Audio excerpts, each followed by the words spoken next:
الرحمن الرحيم إن الحمد لله نحمده ونستعينه ونستغفره ونعوذ بالله من شرور أنفسنا ومن سيئات أعمالنا إنه من يهده الله فلا مضل له ومن يضلل فلا هادي له أشهد أن لا إله إلا الله وحده لا شريك له وأشهد أن محمدا عبده ورسوله بلغ الرسالة وأدى الأمانة وكشف الغمة ومحى الظلمة وجاهد في الله حق جهاده حتى أتاه اليقين.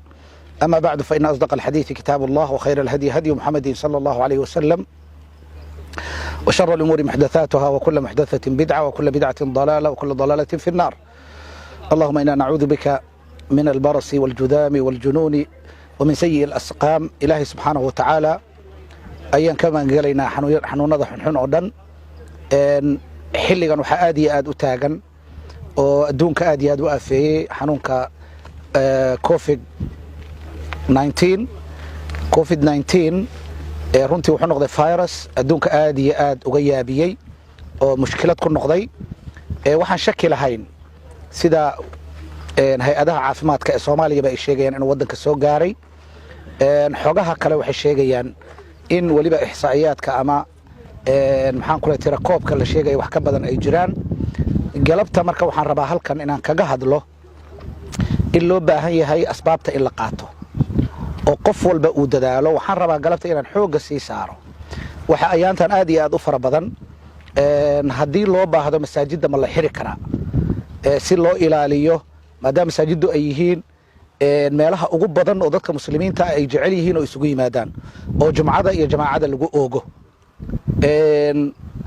runtii waxa weeye shareecadeenu waxay ku dhisan tahay على جلب المصالح ودرء المفاسد إن مصلحتنا لسoo jiido mafsadada iyo dhibkana laga hortago waxyaabaha dadka anfacaya dheefta u noqon karana in loo soo jiido wixii dhib iyo haydaaro ku noqon karana in laga celiyo oo laga difaaco. maqaasida shariicada waxa kamid ah xifdhu nufuus nafaha in la ilaaliyo. sida daraadeed marka halkan oo kale la joogo waxa ahlu takhassus oo loo noqonaya ila ilaahi subhanahu wa ta'ala wuxuu leeyahay fas'alu ahla dhikri in kuntum la ta'lamun wa dadka ahlu ikhtisaasaadka ah oo maxaan ku leeyahay fayrasyada iyo bakteeriyaadka iyo siday u gudbaan iyo sida la isaga ilaaliyo iyagu yaqaana. sida daraadeed si loo xajmiyo oo loo ilaaliyo dararka mujtamaca ka soo gaaraya arinta iyada ah iyaga marti loogu yahay. sida daraadeed haddii ay atibada iyo dadka ahlu ikhtisaaska ah iyo culimada biology-ga taqaana haddii ay qiraan in tajamucaadka xoogga leh oo masaajiddu ay ka mid yihiin xanuunkii uu ku faafayo dadka ahlul fatwada ah waxay ku qaydan yihiin inay raacaan taas iyada ah. maxaa yeelay waxa weeye nabiga sallallahu alayhi wasallam wuxuu leeyahay la zawaalu dunya ahwanu inda allahi min qatli rajulin muslim. qof muslima in aabi loo dilo ayaa ilaahay uga culus adduunka oo dhan oo la rogo. marka halka waxaad ka qarinaysaa nafta qofka mu'minka ama bini aadankuba ay leedahay faman ahyaaha fakaannama ahya an-naasa jamii'a wa maxaan ku leeyahay qofkii nooleeya waa isagoo dadkoo dhan nooleeyay oo kale qofkii dilana waa qof isagoo kale dadkii oo dhan dilay oo kale ayuu la mid yahay. dhanka kaleeto masalada haddaan nas ku soo aroorin sharci ah fil kitaabi wa sunna haddaan aayad sariixa lahaynin haddaan lahaynin nas sariixa lahaynin oo مثلا xadiid lahaynin madaaru lfatwa cala alijtihaad yacni fatwada la fatwoonayo ijtihaad ahaan waxay ku wareegaysaa maxaan ku leeyahay kulligood waxay ku wareegaysaa dadka ahlul ikhtisaaska ah in iyaga laga qaato waxa ay sheegaan yani maxaan ku leeyahay in iyaga markaas marti looga noqdo. ma dhici karto wax aan nas ku soo aroorin fil kitaabi wa sunna in tibbiga cilmiga ah ama caafimaadka cilmi ahaan inay iskhilaafaan wax suuragal ma. maantana waa waxaynu u jeedno oo aan laga indhaqarsan karin. bulshooyin dhan baa rogmaya. maraykan oo dawlad xoog leh ah ayaa maanta halis ku sugan oo dhaqaalahoodii waxaan akhriyay Sky News kowdii March cadadka ay soo saartay waxay tiri ilaa iyo hadda adduunku wuxuu khasaaray coronavirus daraadiis 6 trilyan buu khasaaray. soo ma jeedid sidaa daraadeed wax kasta oo nas qaatica uusan ku soo aroorin ya waxaa marti looga noqonayaa dadka ahlu ikhtisaaska ah marka maanta coronavirus xanuun wuxuu noqday halisa oo dadka ku dhex faafaya haddii marka loo baahdo tajammucaadka kaloo dhanna dee waa min baabi alawlaa loo baahda in masaajidda la xiro sida caalam alislaami meelo badan ka dhacday amaba dee masaajidka uu iska furnaado laga addamo laakiin jamaacadii la diiday in lagu tukado oo dadka isku jamaacaystaan waxa weeye waa arrin maxaan ku leeyahay lagama maarmaana in la sameeyo si ummadda loo ilaaliyo inagoo raacayna qawaaciddii ama usuushii usuulfiqiga oo aanu hadda sheegnay dar'u lmafaasidi muqadamun calaa jalbi almasaalix yacni maxaan ku leeyahay in manfacada la keeno ayaa ka horaysa in maxaan ku leeyahay la hor istaaga maxaan ku leeyahay maxaan ku leeyahay ayaa ka horaysa yani dadka in manfaco loo keeno oo manfacadii la keeno waxaa ka horaysa mafaasidda in laga hortago sidaa daraaddeed haddii nabigeenna sala allahu alayh wasalam siduu inoo jideeyey xataa hadday laba mafsado ku qabsadaan ya waa in midda fudud la qaataa laba dhib nebiga hadday ku yimaadaan sala allahu alay wasallam midka fudud ayuu qaadan jiray sidaa daraaddeed waxaa intaasoo dhan ayna tusaysaa in marti looga yahay tajammucaadkan in la joojiyey in kaleeto ahlulikhtisaaska waxaa laga yaabaa wadaadku inuu isaga qiyaas qaato laba masalo aan qiyaas isu noqon karin waxaa laga yaabaa waxa kan cilmiyan say u faafayaan inuusan isagu garanayn laakiin dhakhtarka ama dadka ahlu ikhtisaaska ama culimmada biologiga iyo chemistryga iyo taqaana iyaga ayaa marti loo noqonayaa maxaa yeele iyaga aad iyo aad u yaqaana waxyaabahan daqiiqa ah ee weliba aan isha lagu arki karin ee aadka u faafaya ee la ogaaday inuu hawada muddo sabayn karo 8 saacadood hawada ku jirayo ilaa 8 mitir ay handhisada gaari karto waxyaabaha yaryarka oo ka soo baxa marka sidaa daraaddeed haddii loo baahdo ama la arko dhibaato waxa weeye masaajidda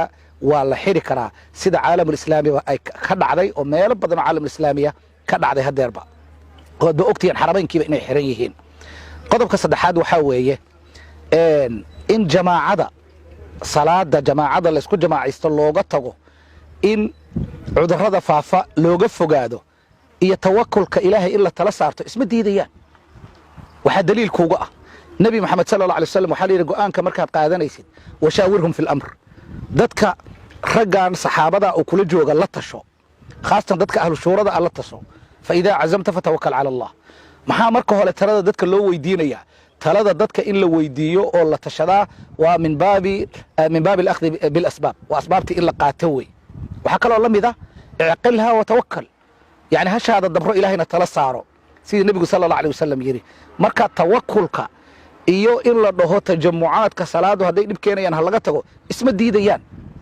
mideeda kaleeto dad badan baa waxay odhanayaan ilaahay subxaana wa tacaala masaajidka loo cararaya masaajidka ilaahay keliya masaajidka in jamaaca la isugu yimaado keliya ilaahay looguma cararo fafiruu ila allah yani waxa weye waa inaynu ilaahay isu dhiibno waa inaynu isu bihinbihinno waa inaynu isaga ka amar qaadanno weeye sidaa daraaddeed waxaa loo baahan yahay haddii marka ay arrintaa lagama maarmaan noqoto yani waxa weeye iyadoo la ilaalinayo dadka musalliinta iyo muslimiinta iyo nafta aadanahaba yani waxa weeye waxaan rajaynaynaa ilahi subxana wa tacaala inuu ajar ummadda ka siiyo sidaa daraaddeed nebigeenna sala allah alay wasalam wuxuu yidhi idaa marida alcabdu aw saafara kutiba lahu mithlu ma kaana yacmalu muqiiman saxiixan qofku hadduu jirado ama uu safro acmaashii uu samayn jiray oo kale ayaa loo qorayaa jamaacadii salaatuleylkii wuxuu samayn jiray xadiidka bukhaari baa wariyey qofkaas muxuu uga tegey salaadaas ama acmaashaas uu samayn jiray salaaddii kama uu tegine acmaasha khayrka uu samayn jiray ama jamaacadii muxuu uga tegey ama wuu xanuunsaday ama wuu safray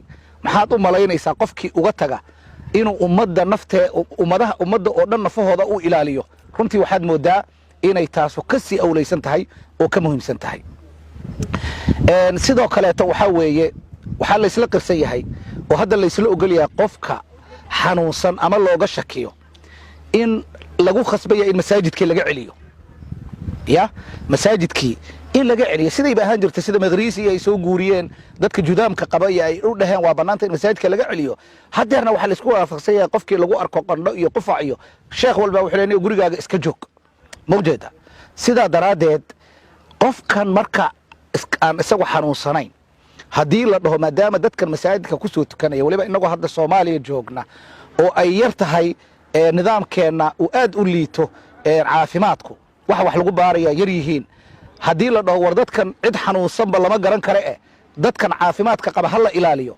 taasaad mooddaa inay aad iyo aad iyo aad iyo aad uga sii muhiimsanta. qodobka kale waxaa weeye waxaa laga yaabaa culimmada qaybtood inay isaga qiyaas qaateen salaatul khawf. waxay dhaheen iyadoo xabaddii qofka lagu ridayo ayaa la yidhi jamaacaha lagu tukado. yaa salaatul khawfkii jamaacadii lama ridin, see baa marka xanuunkan loogu ridi karaa? laakiin salaatul khawfka waa ciidan kaa soo horjeeda oo hortaada taagan oo xabadda hortaada ka soo dhacayso oo aad hubkaaga u haysatid oo difaacad kaga jirto oo laysbedelayo oo marba qolo ay jamaacadii maaragta maxaa kule tukanayso, qoladan faaruqayso, qolada kale ay difaac galayso. laakiin ka warrama dee xanuunkan sideedaba fayraskan ishoo ma arki karto. waa in mijhar iyo microscope lagu eega ma ogiye lama arki karo. sidaa daraaddeed laba arrin oo laysaga qiyaas qaadan karo ma aha arrintaa iyada ah. marka waxaa la rabaa inaan ummadda la hodin oo ishkaaliyad fara badan aan la gelin. ummadda waxaa la rabaa inay aad iyo aad iyo aad u dugtoonaato. sidoo kaleeto haddii maalan aan tusaale u soo qaadano, hadda adduun casriyaa la joogaa. haddii magaalooyinka ka mida la duqeeyo oo la ogyahay sawaariikhdii aan la garanayn meeshay ku soo dhacayso, khasab dawladdu waxay ku khasban tahay inay joojiso salaadahaas jamacadoo laysugu imaanayo oo kaleeto. maxaa yeelay halis dhab leh ayaa ka imaan karta.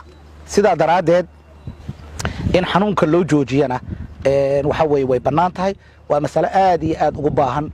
xanuunkanna dadka soomaaliyeed say u dhayalsanayaan ama ay u yaraysanayaan ma aha.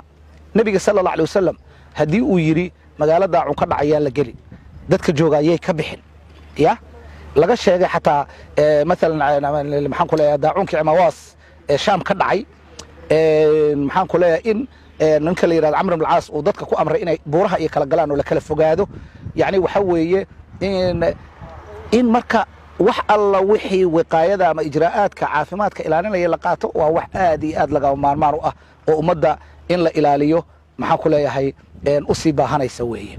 marka xanuunkan masaajidka waa idinka arka qofkii toon iyo basal soo cunayo masaajidka imaan baa la yidhi. kii xanuunka qabayna waa min baab alawla. haddaan la ogaan karinoo wixii balo weyn ay noqotona in ummaddii la ilaaliyo waa laga maarmaan. sidaasoo kale ilaahay diinkiisa subxaanahu wa tacaala waa diin yusri ah. waa diin yusri ah, cusri ma aha. walan yushaada diina axadun ilaa halaba. cid diinka isku adkaysaa ma jirto ilaa wuu ka qaalib noqonayaa. ma ujeeda? marka hadda hadalkii aan sheegay camr ibn alcaas markuu ku yidhi dadkii daacuunka xilliguu dhacay buuraha kala fuuloo kala fogaada, markii loo sheegay cumar ibn khataab arrintaa iyada ah kama uu hor imaanin. haddii salaadii la yidhi roobka iyo dhiiqada ayaa jamaacadii looga baaqan karaa, jumcihii iyo jamaacadii, ya waxaa ka awlaysan xanuunkan halista ah. sidaa daraaddeed iyaynaan diinta ka dhigin wax quful ku xiran yahay oo aan meelna la jaal qaadi karin. waxa weeye diintanu waa diin wakhti kasta iyo cilmi kasta iyo wax kastoo yimaada la jaan qaadaysa. coronavirus waa xanuun halis ah. ummadda soomaaliyeed waa inaan la hodin. waa in ummadda dawladaha waxaan leeyahay federaalka iyo dowlad goboleedadaba waxaan leeyahay go'aamada aad soo saaraysaan aad iyo aad ugu adkaysta. isi socodka inta la xayiri karo ha la xayiro. maxaan ku leeyahay isu imaanshaha makhaayadaha oo kale ha laga qaado koobabka iyo saxamada iyo kuraasta oo take away ha laga dhigo. waxa alaabta one time use ha lagu qaato. allahumma musta'an ala ma tasifuun. haddii xanuunku uu soo bato oo laga maarmi waayo waa in la xiri karo masaajidda. waana qabaa aniga xataa hadday jirto culimo dood ka qabta in dood cilmiyeed laga furo arrintaa iyada ah. waxa nafta bini aadanka in la ilaaliyo ayaa wax kasta ka muhiimsan. salaaddii laga tegi mayo badiil baa loo haystaa. salaaddii jumcaha haddii laga tegey duhur baa la tukanaya. haddii jamaacadii laga tegey gurigaa lagu tukanaya. marka waxaa loo baahanya nafta in la ilaaliyo. shakina waxaan lahayn xanuunkii soomaaliya inuu ku jiro inay maxaan ku leeyahay waa ognahay andimadeenna ama maxaan ku leeyahay nidaamyadeenna caafimaad aynu haysanno siday yihiin, qalabka iyo imkaanaadka aynu haysanno siday yihiin, aqoonta aynu haysanno siday tahay. waxa keliya oo aynu ku dadaali karnaa inagu waa inaynu waqaayada is-ilaalinta la imaannaa. marka arrintaa iyada ah yaan dadka la hodin oo la odhan. waxaan dhegaystay rag leh suuqyadiiba waa furan yihiin, maxaa masaajidda looga hadlayaa? hadduu suuqu furan yahay, suuqa dadka isugu imaanaya meelaha la isugu imaanayo waa in laga kala kaxeeya. haddii loo baahda kuwaanna waa in la xiri karaa. sababtoo ah inay dadku tarab u le'daan. salaada dadku ilaahayna waa aaminsan yihin, waana tukanayaan, waana tukan doonaan. waxaanuna waa masiibo mar dhacday. ya tataarku markay baqdaad qabsadeen, ya 40 maalmood baan jumco iyo jamaca la isugu imaan. shadar madaara la noqday. maantay tataarkii waxaa ka xun coronavirus siduu adduunka u galaayo. aad iyo aad baan insha allahu tacaala wixii aan ku gafnay ilahay baan dambi dhaaf weydiisanaynaa. laakiin waxaan leenahay ummaddu hays ilaaliso. khuduu xidrakum digtoonidiina qaata wasalaamu calaykum waraxmatullahi wabarakaatu